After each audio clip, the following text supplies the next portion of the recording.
To please keep your phones on mute until it's time to ask your question.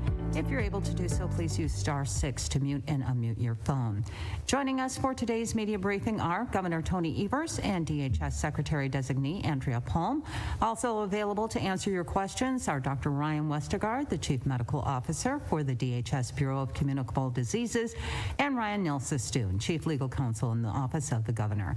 We'll begin the briefing with remarks from Governor Tony Evers. Good afternoon, everybody, and thanks for joining us today. The COVID-19 pandemic has underscored how critical healthcare coverage is for every Wisconsinite. Yet many workers and families have lost coverage in the last year due to COVID-19 and changes with their work or living situations. Fortunately, there are options out there because FEMA declared the COVID-19 pandemic a national emergency. Folks who lost coverage through their employer and were previously prevented from enrolling in coverage through healthcare.gov are now able to apply through an extended special enrollment period.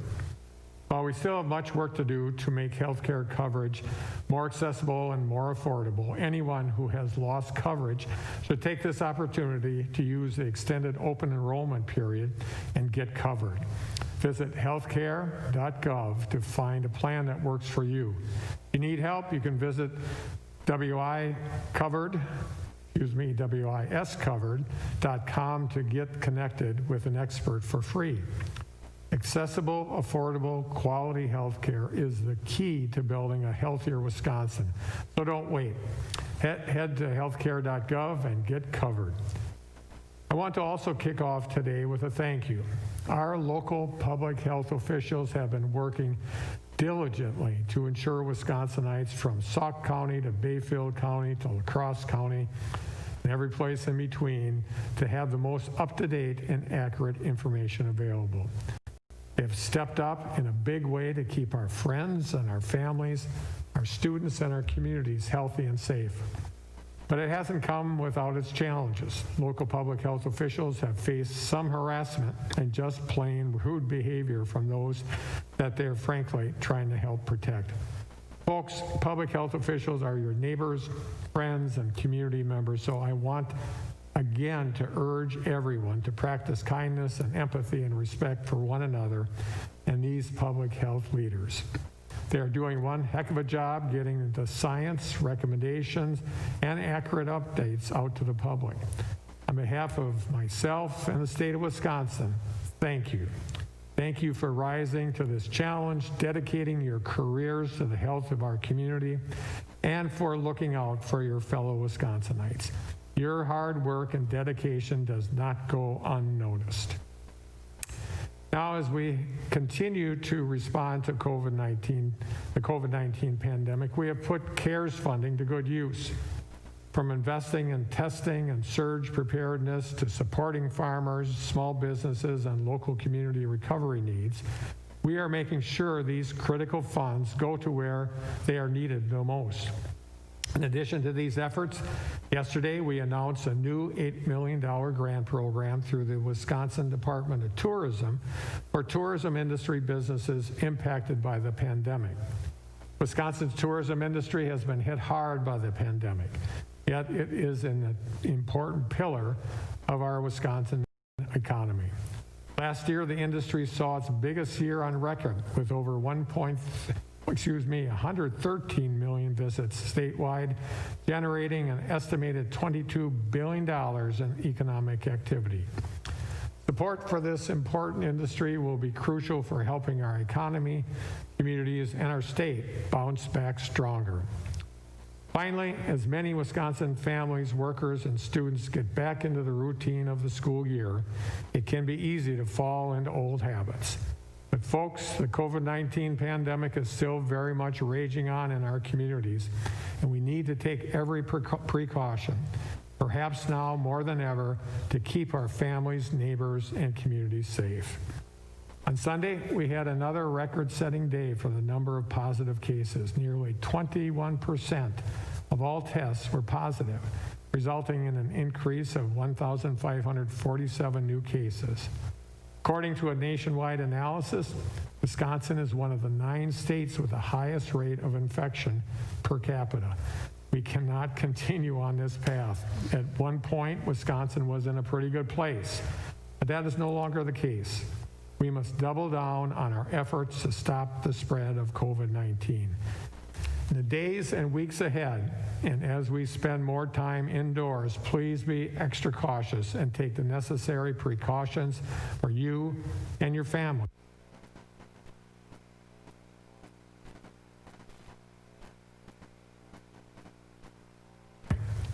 I know we all want to get back to normal, but we will continue to see increase in cases until folks decide to take this seriously.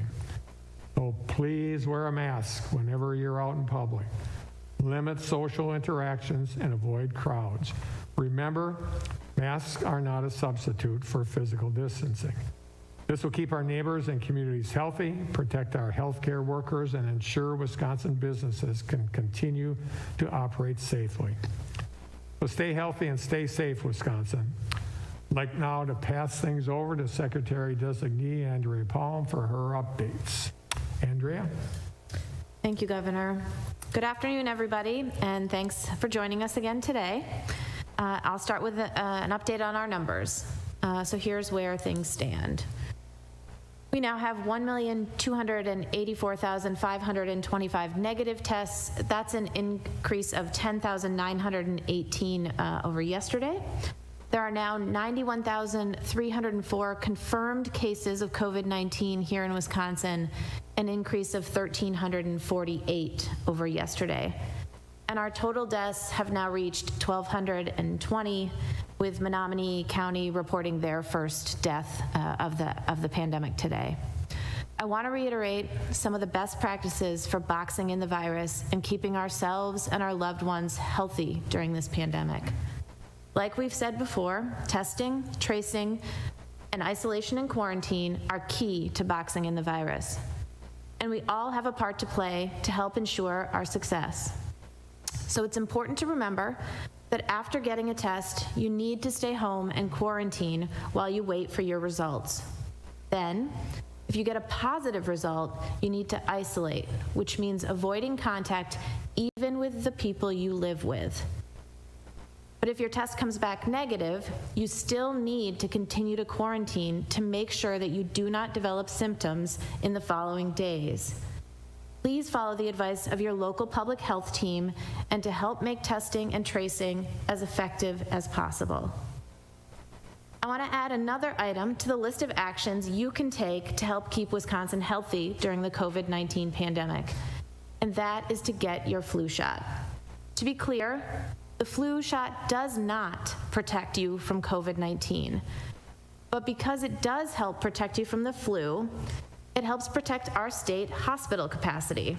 The fewer serious flu cases we have in Wisconsin, the fewer flu hospitalizations and clinic visits, and therefore the greater capacity they will have to continue fighting COVID-19. Reducing the incidence of flu will also help ensure our testing capacity is used as effectively as possible. Because the symptoms of COVID-19 and the flu are very similar, fewer flu infections will mean fewer symptoms prompting COVID tests, which means that our testing can continue reaching the people who need it, those who have COVID-19 symptoms or a close contact exposure to COVID-19. So please get your flu shot. They're already available through healthcare providers and your local pharmacies, and you can visit vaccinefinder.org to find a location near you.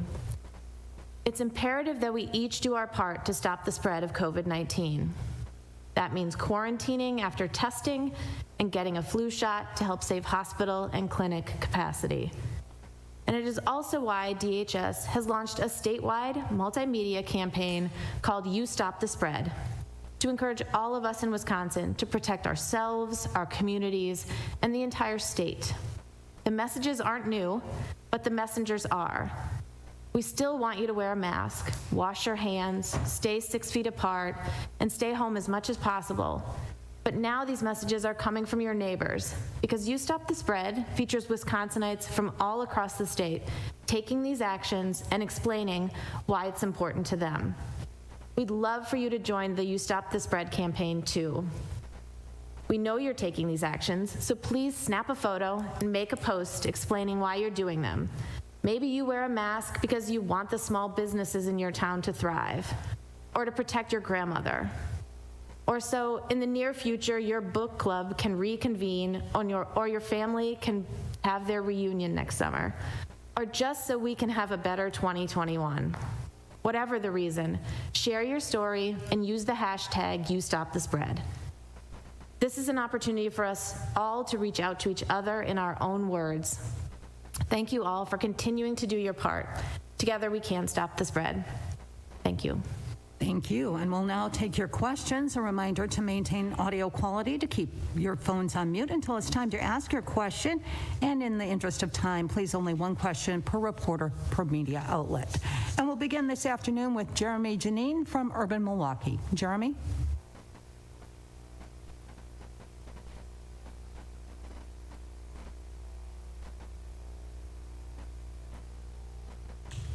Jeremy Janine from Urban Milwaukee.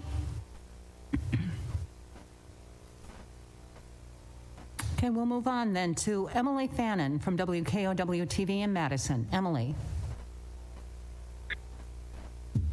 This is Jennifer with WKOW in place of Emily today. So, Governor, I was wanting to ask you, we were hearing that FEMA may no longer be paying for PPE for things like schools. So I was wondering to what extent Wisconsin uses FEMA funding for PPE now, and what the plan would be moving forward if you don't get this money.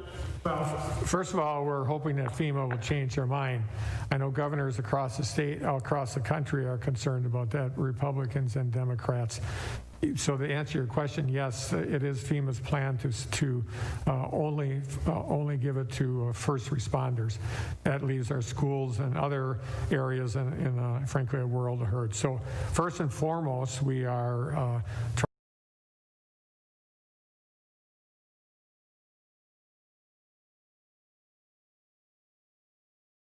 is not the case. I'm not sure where the funding is going to come from. We will certainly need to protect people. So at the end of the day, we will do everything we can.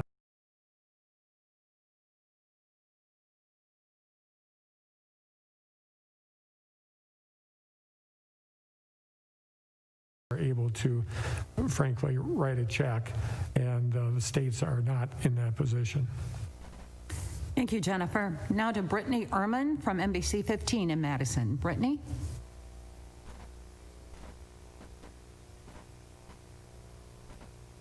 Yes, Governor Evers, so in the midst of a surge in positive cases on UW-Madison's campus, yesterday the UW-Madison chancellor said she'd back to campus this fall, and if she could go back, she'd do it all over again. So do you agree with the way the university is handling the surge in cases? Well, certainly I support the university system and their good work.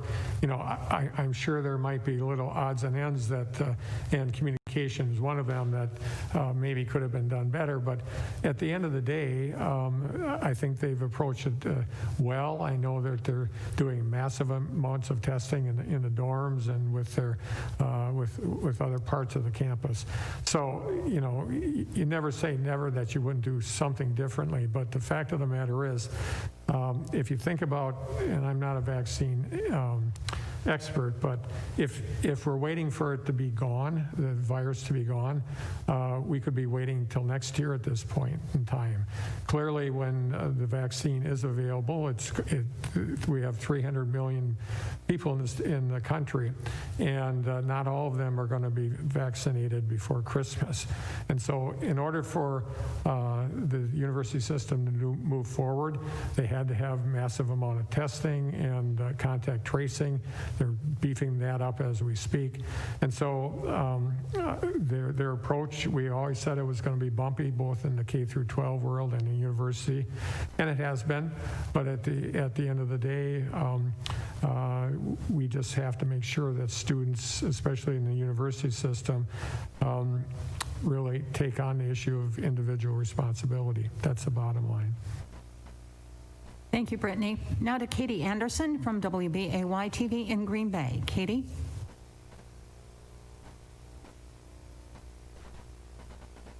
Hi, thanks. I have a question. I'm just wondering, why have school districts been left to their own devices on this topic on COVID-19 and how they should open up to for in-person classes? There's no gating criteria, nothing coming from anyone. I'm just wondering why they're the best ones to come up with this stuff when they are not the experts on COVID-19. Well, certainly they're the experts in what resources they have locally. The ability to open safely is one that is a local decision.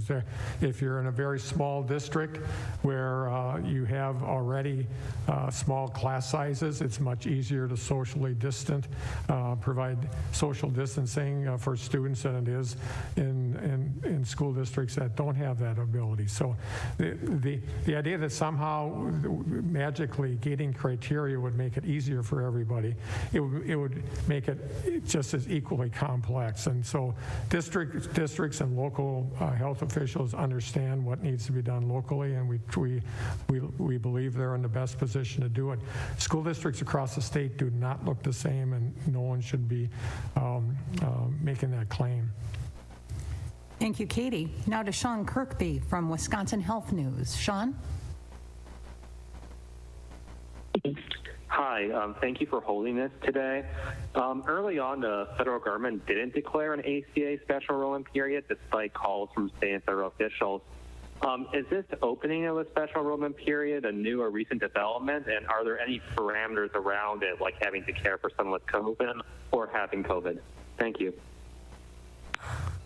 Yeah, Sean, I think a couple things. One, initially it was for changes in your circumstance for 60 days, right? So if you lost your job or other COVID impacts, there was a 60-day period, and now what we have seen as it relates to this special enrollment period is that going back to January 1, if your situation has changed because of COVID, you can apply through healthcare.gov. So I think the recognition really was around the fact that there were some folks who were displaced from work, for example, who thought it'd be 30 days, it would be 60 days, it would be some shorter time frame, and then they would be back to work and reconnected with their health care, and that the pandemic has evolved in a way where maybe that wasn't the case. And so this is a recognition that there are people who were impacted back to January 1 who may not have availed themselves of that initial 60-day period because of the particular circumstances they were in as it relates to COVID, and now find themselves in a different situation. And this extended special enrollment period will allow them to make the case for that their particular situation and why they should be eligible to now enroll through healthcare.gov. So we very much want to raise awareness of this opportunity. It's obviously an important opportunity for folks to get connected with healthcare. As the governor said, now more than ever, connection to healthcare is an important thing to have. And we also would remind folks, those who have lost their jobs, those who have different financial circumstances than they had earlier in the year, could also qualify for Badger Care, and we certainly want to make sure that folks who are eligible for that program through the Department of Health Services are also aware of its availability and get connected to coverage there if that's the appropriate vehicle for them. Thank you, Sean. Now to Erin Mabin from Fox 6 in Milwaukee. Erin? Hi, this is Hannah Jewell filling in. My question is for the governor. DWD has reported a shortage of trained workers to handle a backlog of unprocessed unemployment claims. I'm wondering, with so many people out of the job and looking for work, is there anything more that we can do to bridge this gap? And also, what advice do you have for people who are losing cars and homes as they wait for those unemployment checks or their next job? Thank you. Yeah, this issue is exceedingly important to me, and I know it's important to the people that are waiting for those benefits. Clearly, COVID-19 put a historically enormous strains on the system that our Department of Workforce Development is operating under. That said, there's no way that as governor, I can say this is a bad system and tough luck. We have to do better in this arena. We continue to add staff, and we will continue to add staff until the point where we can cover making sure that people's they get what they deserve. There are issues also, I have to say, that people have to understand. If there are issues about previous employment that has to be checked out, by law we have to continue to do that, and sometimes that takes time, especially if former employers aren't anywhere to be found.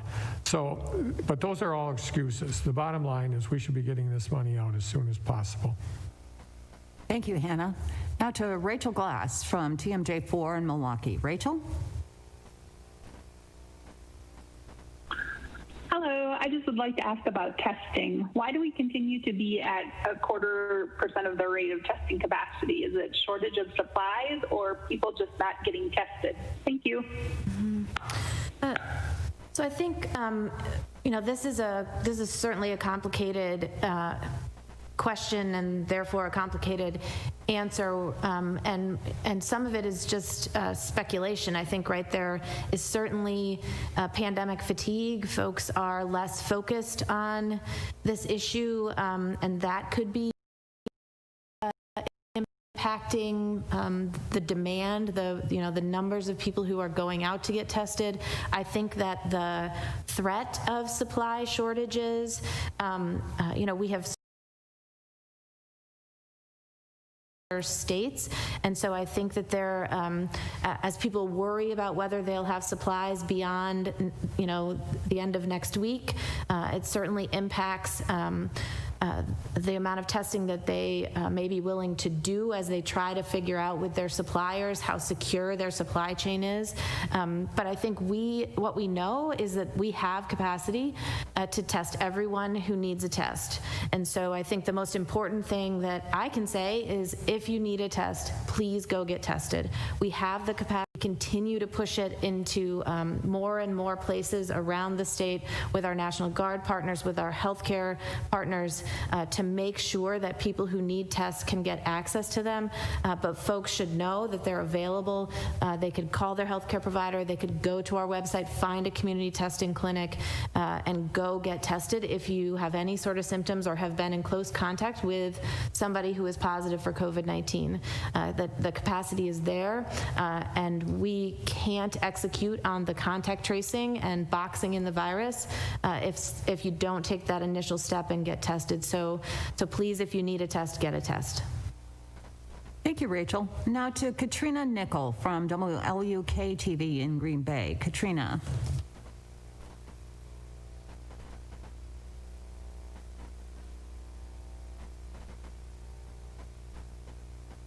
Once more, Katrina Nickel from WLUK.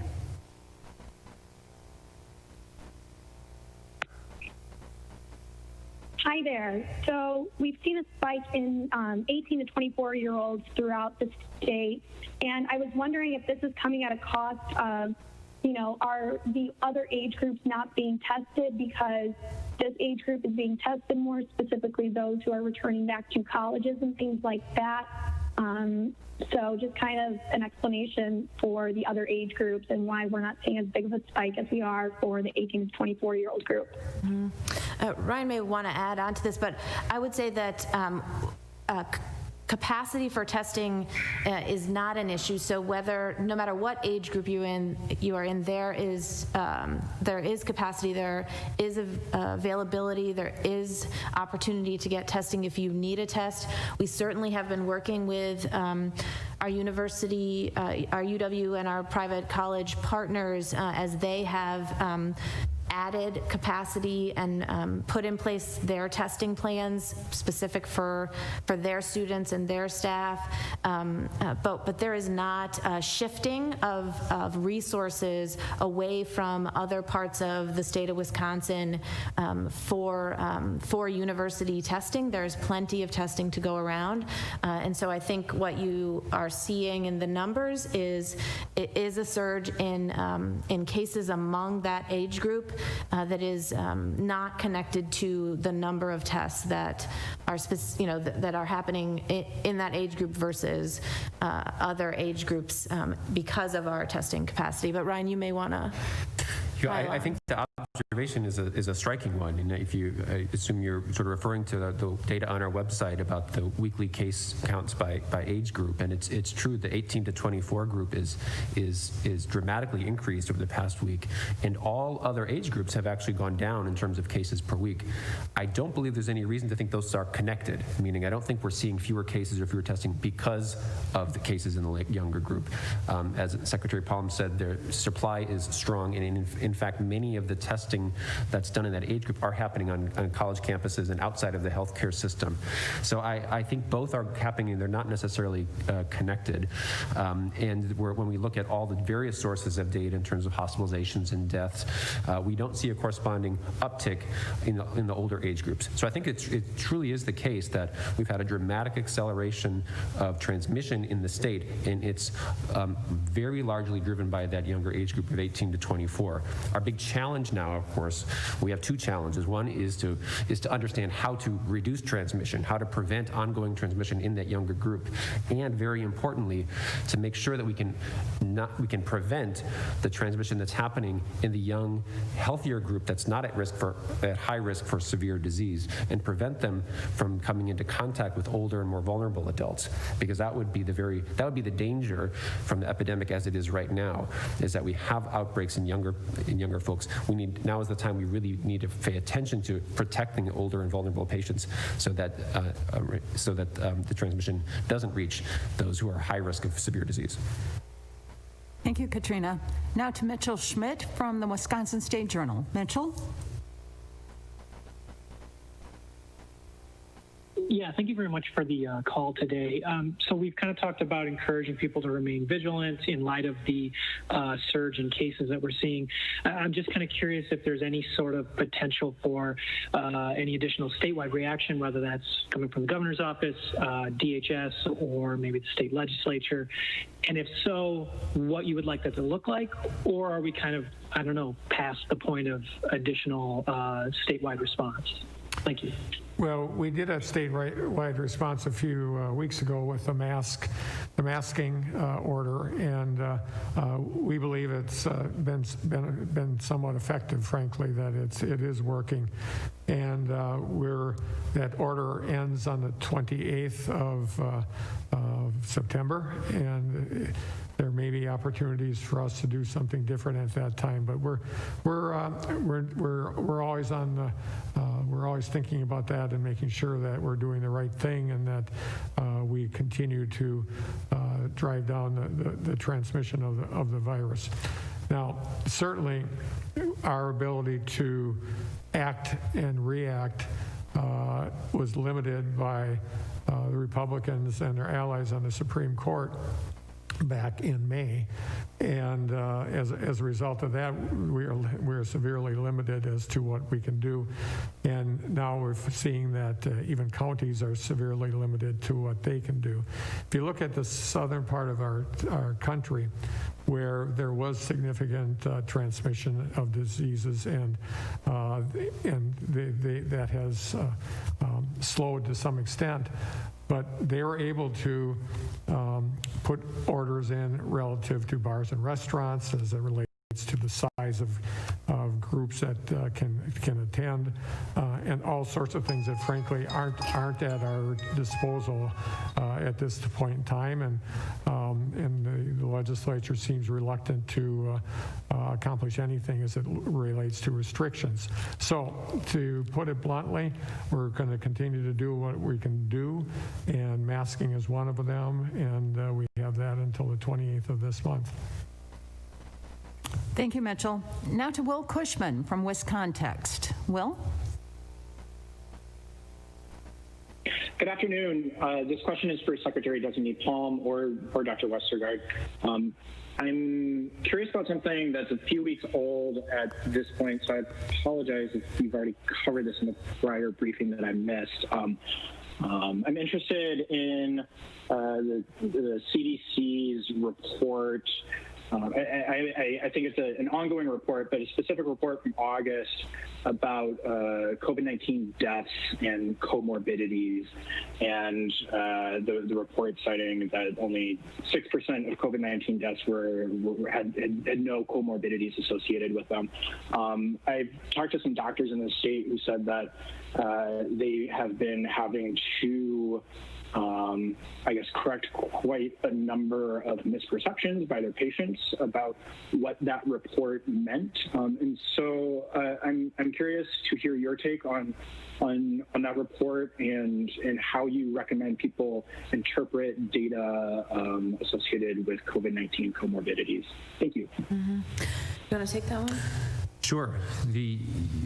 I think what we've learned from early on, and we've been able to discuss consistently, is that the level of risk of severe illness and deaths is a very broad range. It's very heterogeneous.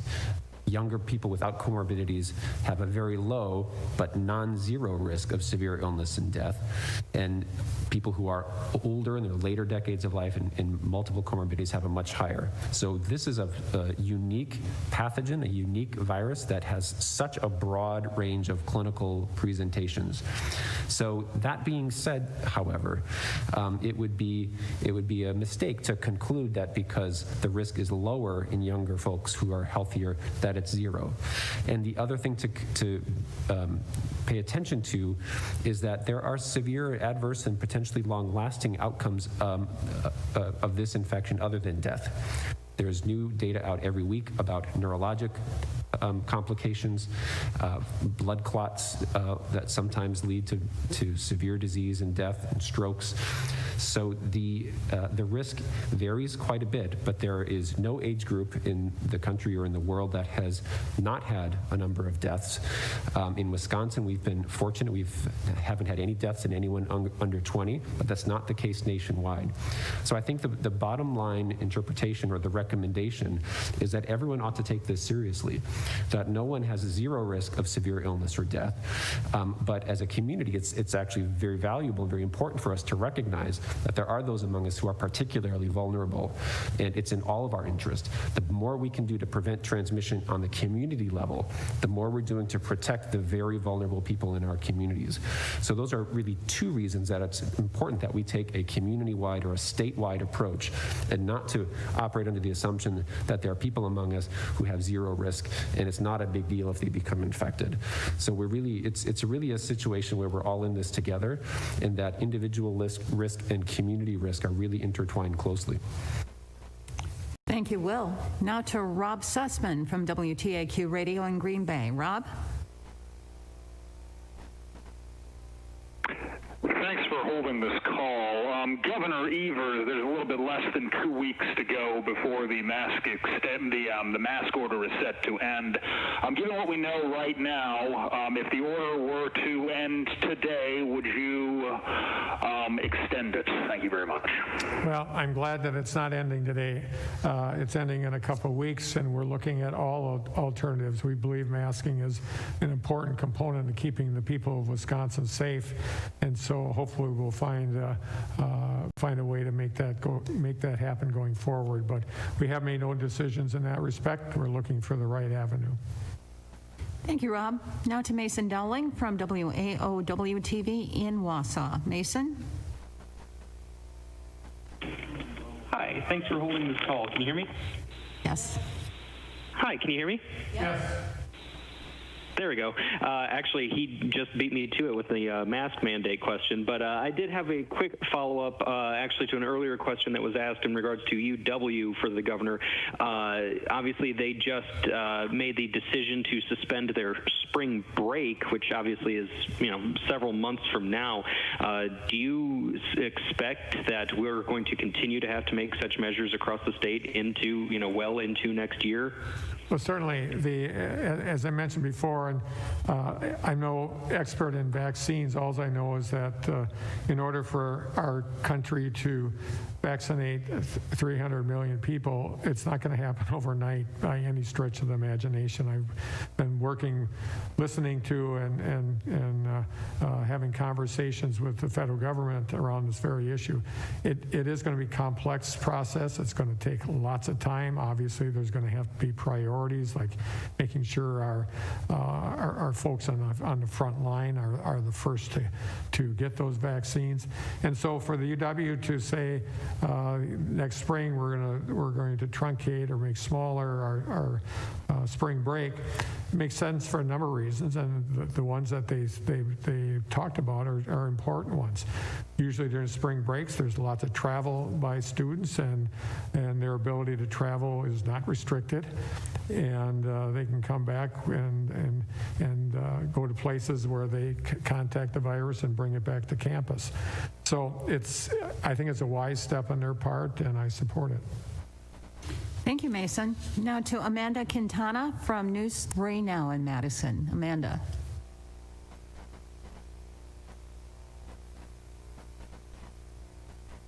Amanda from WISC. Okay, we'll move on then to Victor Jacobo from CBS 58 Milwaukee. Victor. Hello, good afternoon. Thank you again for taking this call. The Big Ten Conference is reportedly expected to announce tonight their plans to likely resume the football season in some capacity. The details are still to be determined, to be announced. However, that will likely mean, as we've seen in other conferences, teams traveling, that means, the Badgers traveling to other states traveling here, and likely for the campus, folks gathering to watch those games on TV. And so I'm wondering if you have any reaction to that and any advice on how the university carries through with this process as it moves forward. Thank you very much. Bye.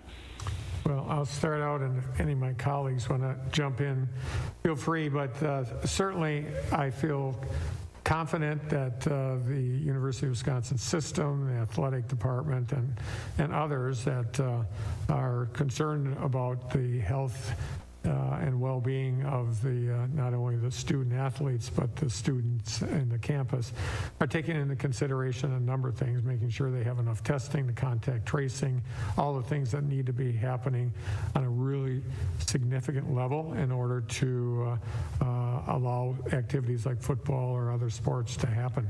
I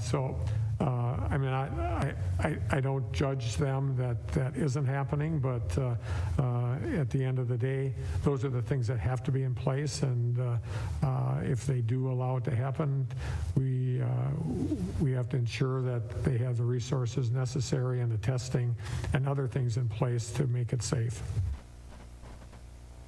Thank you, Victor. Now to Marty Glazer from Spectrum News. Marty.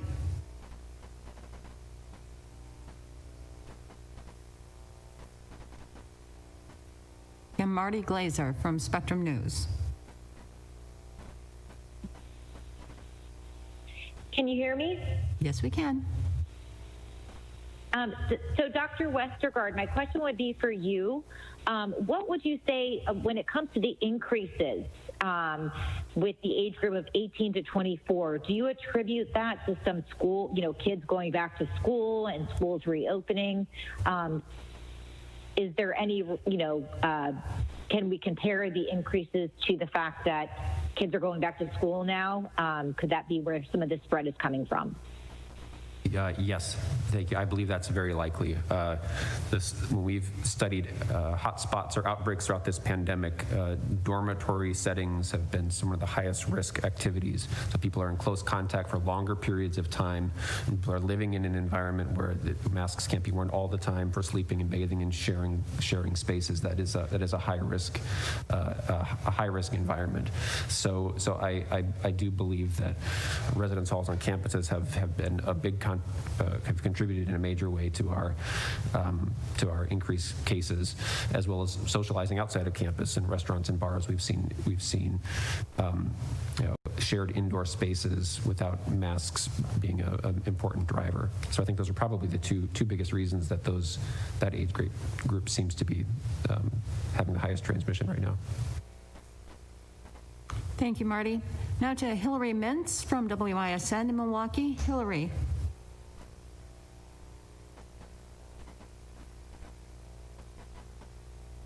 Again, Hillary Mintz from WISN. Yeah, Governor, getting back to the unemployment issue, you mentioned hiring more staff, but what else are you actively doing to help the Department of Workforce Development deal with this massive backlog? I mean, should they be working 6-7 days a week, 24 hours a day? Well, we have contracted workers that work significant hours now, and it is 6 and I think 7 days a week. I'm not sure it's 24 hours a day, but it is. We have great extended hours, and the fact of the matter is, and we've talked about this forever, and that's why I'm reluctant to blame anything. It's just wrong that people shouldn't be able to get their unemployment insurance on a timely basis. But the fact of the matter is, in order for us to process this, we do have to stop taking things and taking information in from clients in order to push out the information to the banks and to the others to distribute the money. So unless we make the day longer, we're going to have difficulty with that, with the system as it is. But at the end of the day, we will continue to hire outside contractors. That seems to be an appropriate way to get the people we need so that we can answer the phone and get these processed. Thank you, Hillary. Now to Todd Richmond from the Associated Press. Todd?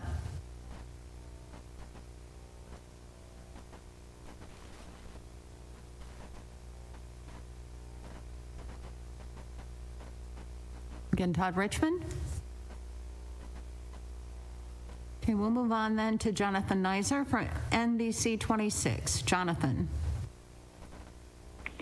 Yes, our question today is about the cases at UW-Madison. Is it known how many students with COVID have been hospitalized, and have there been any deaths, or what about staff? Hello? Todd, we'll get back to you, okay? Jonathan Neiser is asking a question now. Go ahead, Jonathan. Did you hear my question? Sure, I can take that. So at the Division of Public Health, we review outbreaks from all over the state, and in our discussions this morning, although it's subject to change, hour by hour, day by day, we've had no deaths in the younger age group affiliated with any campus outbreaks. And here at the UW-Madison campus, there have been upwards of 1,500 cases, and less than 1% hospitalizations, perhaps even single digits. We don't know the specifics, and of course they're changing. But I think it's been encouraging, and it's a silver lining around this really dramatic increase in cases, is that it has occurred among a relatively healthy population, and so far we've had very few hospitalizations, which is fortunate. Thank you, Jonathan. Now we'll go back to Todd Richmond from the Associated Press. Todd?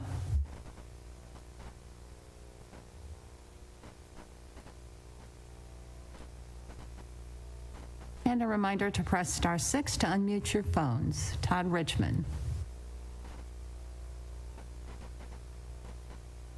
Okay, Todd, we're going to have to move on, but we'll try to get back to you at the end.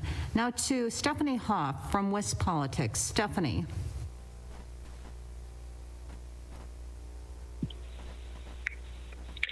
Hi, thanks for taking my call. Actually, all my questions have been answered today, but I do want to note that there was some cutout over the phone, so maybe that's Todd Richmond may have had bad service. So thank you. Thank you, Stephanie. To Sophie Carson now from USA Today Network, Wisconsin. Sophie? Hi, my question is probably for Dr. Westergaard. What's behind the rising percent positive rate, and what can be done to bring that down?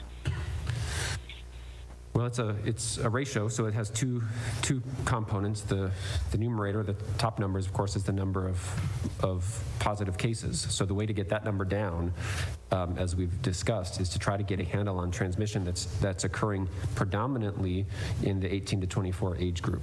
So we're working with all of our campus partners at our local public health to try to understand, do communications, do the containment activities such as contact tracing and supported isolation and quarantine.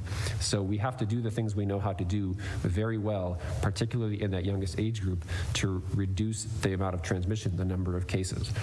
The bottom number of a ratio is the denominator. That's how many people have been tested overall. And those are things we've talked about as well. If we need to test more people, have a very low threshold for testing people. Anyone who's been in close contact, anyone with symptoms of a respiratory illness, our goal is for them all to be tested. So the way we increase that number is also through public messaging, through support and education of our healthcare partners, and communication to the public that tests are available if and when people need them. So we're working on both of those things, and I think we'll be in a better place when we address both of those situations. I think we can definitely stand to test more people, particularly more people who have mild symptoms and people who are close contacts and asymptomatic. And of course, we're all working very hard to try to reduce transmission so that number of cases goes down as well. Thank you, Sophie. Now to Hope Carnop from the Daily Cardinal. Hope?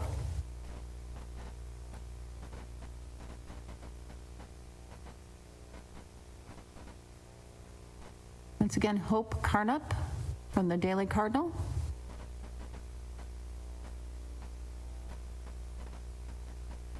Okay, we're going to move on then to Maddie Heim from the Appleton Post-Crescent. Maddie. Hi, thanks for taking this call. So in the Fox Valley, we've seen a four-fold increase in COVID hospitalizations in the last 2 weeks, along with our rising cases. And our HERC is making up a bigger percentage of the total hospitalizations in the state than I thought we would, just given our population. And I'm just wondering, is there anything you've heard about that or looking at about why that is, given that that's sort of not the trend that we're seeing statewide? We're not seeing a dramatic increase of hospitalizations across the state, but we are in this area. Thanks, Maddie, for the question. I don't have great answers. I think that's something that we can investigate when we look at the contribution of the cases in the Fox Valley region that are associated with specific outbreaks. They might give us insights into whether new cases are predominantly in areas or in settings where there's more high-risk individuals. Don't know those questions offhand, but they're things that we do have data about that we can investigate and be happy to get back to you if we have any insights to share. Thank you, Maddie. Now to Eric Gunn from Wisconsin Examiner. Eric? Hi, I want to just follow up on the questions that have already been asked about the impending expiration of the mask order. Do you or your advisors, Governor Evers, believe that you would be in a position to extend it unilaterally? And or are you going to appeal, or have you directly appealed yet to leaders of the legislature to meet and agree to an extension? I can answer the second question first. And that is, I have not reached out recently. They obviously all know, and they made it very clear in the past that they had no interest in pursuing any kind of restrictions in the state of Wisconsin. That's the answer to your second question. The answer to the first question is we're looking at every possible avenue to see if there's a way to extend it. We believe it's an important it's an important piece of the puzzle to mitigate the transmission of this virus. So we're working on this every day, seeing if we can come up with a solution. Thank you, Eric. Now to Katie Thorson from WXPR in Rhinelander. Katie?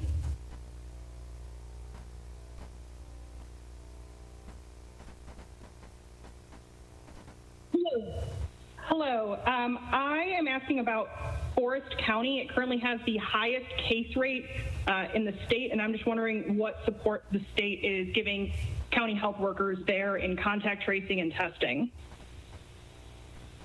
Yeah, Katie, obviously we're available to all of our local public health partners as they need assistance both with testing and with contact tracing. It is why we brought a couple hundred folks onto interstate service, was to provide that service to counties. I do not know off the top of my head the degree to which we are doing that right now with Forest County, but that is certainly something we can circle back with you on. But it is the point of the surge capacity and contact tracing that we have at the state, is to do exactly what you're asking about, which is assist counties when they have surges and don't have enough staff themselves to timely turn those contacts around.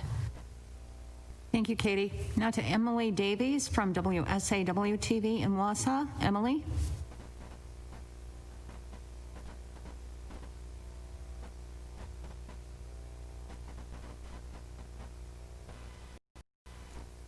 Once more, Emily Davies from WSAW.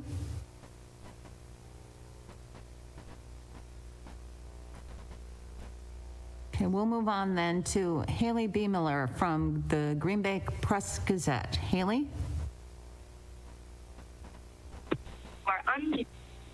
Hi, thank you for holding this call.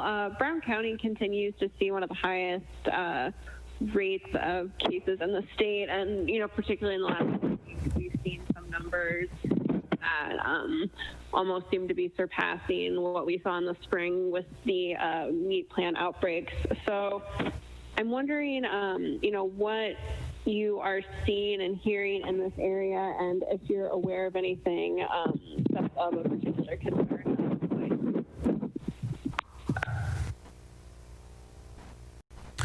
I think the best information we have says that in Brown County, similar to all of the highest incidence states, is that it's educational settings. We've had a couple of different waves of increased transmission statewide. We've had early on there were long-term care facilities that seemed to make a big proportion of it. There was a month later there was an increase in workplace, and Brown County had a lot of workplace associated cases and transmissions. And I think now by far statewide the biggest contributor to the overall case rate are outbreaks in educational settings. So that's really where we need to put our efforts on how to turn the corner and try to stop transmission. Thank you, Haley. Now to Suzanne Vitale, freelance journalist. Suzanne. Good afternoon. Yesterday, the New York Times named Wisconsin the 6th fastest growing state or territory. And Burnett County, one of the counties that I cover, has 21 new cases per 100,000 per day. That's a little bit higher than the state. My question has to do with schools. The school boards here will not require masks after the mandate ends. Many businesses, including even a physical therapy office, don't require masks. Short of lights and sirens, what can be done to change this? And can the mask order be extended at least so schools will comply? Well, that's a great question, and if you're willing to share that information with us offline, we'll be glad to follow up with those individual schools and other places that are not compliant with the mask order. Again, we believe it's an important one. We talk about it every single day, and we'll continue talking about it. Just unfortunately, it has become a political issue. I've seen Republican fundraisers online where there isn't a person in a crowded room wearing a mask. We have the president coming to the state of Wisconsin today or tomorrow, and while outside, there will be, I anticipate there will be lots of people without a mask. He will not be wearing a mask. He should wear a mask.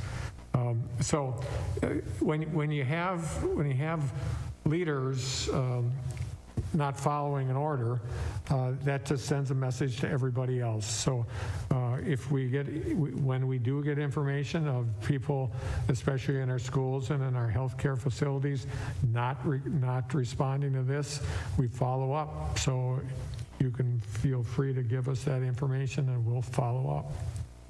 Thank you, Suzanne. Now to Dave Malm from WFRV TV in Green Bay. Dave?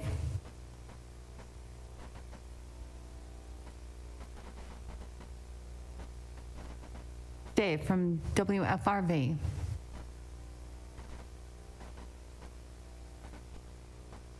Okay, and our last question will go back to Todd Richmond from the Associated Press. Todd, are you with us? Hello, can you hear me? All right, the first time in 6 months. One question, Governor. I see that the Supreme Court is not going to allow the Green Party candidate Hawkins onto the ballots, and Kanye West is still hanging out there. I'm wondering if you have any thoughts on the Supreme Court decision yesterday to keep Hawkins off the ballot, and what should be done if Kanye West appeals to try to get on the ballot. Yeah, that's a great question, Todd. I was pleased with the response, not because it gives Joe Biden an extra lift that some people believe because of the Green Party, but we have to follow the law and we have to get the ballots out, and that is the bottom line. And those ballots have to go out soon by both state law and federal law as it relates to some of our Wisconsinites that are serving our country overseas. And so the good news is that the Supreme Court understood the severity of the timing on this.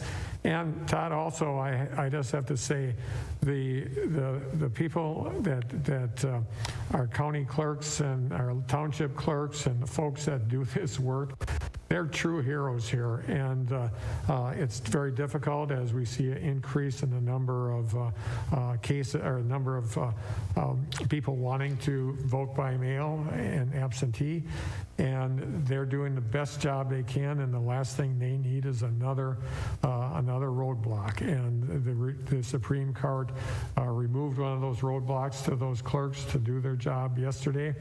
And I can't imagine that if the West one comes to the court, that they wouldn't find it in the same fashion. So I feel confident about that.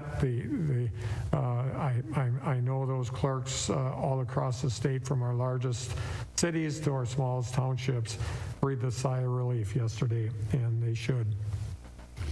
Thank you, Todd. And that concludes today's briefing. Please continue to monitor the DHS COVID-19 web pages for data and guidance. Additional information can be found on the websites of the Governor, the Department of Workforce Development, the Department of Public Instruction, the Department of Children and Families, and Wisconsin Emergency Management. Be safe and have a good afternoon.